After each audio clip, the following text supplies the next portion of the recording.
একটা border line দেখাচ্ছি, এটা ডাবল চেইন সেলাই বলে। বর্ডার লাইনটা এভাবে করে দিয়ে এটা ডাবল চেইন সেলাই। অ্যাকচুয়ালি ডাবল চেইন সেলাইটা এভাবে করে দিলে অনেকটা গুজরাটির মতোই মনে হয়।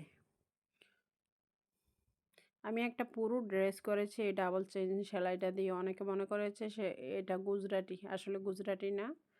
ডাবল চেইন সেলাইটা যদি একটু মোটা করে একটু চড়া করে দেন তাহলে ইয়াটা একদম গুজরাটির মতো মনে হবে।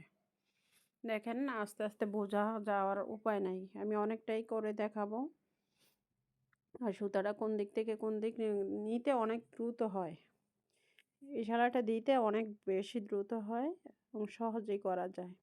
আর বর্ডার লাইন যে কোনো ছোট বাচ্চা অথবা বড়দেরও যেই ওড়নার চারপাশে যে একটু খালি জায়গা থাকে, জায়গাগুলোতে এরকম যদি 2-3টা কালার দিয়ে আপনি ম্যাচিং করে রংধনুর মতো করে দেন তাহলে অনেক ভালো লাগবে। আর বোঝাও যাবে না যে এটা গুজরাটি না, এটা ডাবল চেইন সেলাই।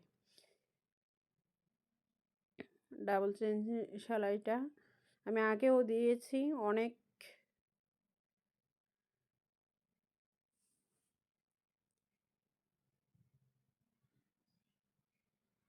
আগে মনে হয় 2-3 বার দিয়েছি, তারপরেও এখন আবার আপলোড করছি।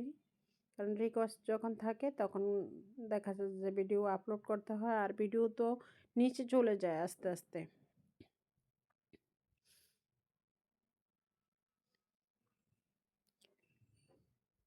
একবার ডান পাশে একবার বাম পাশে এভাবে নিলেই হবে।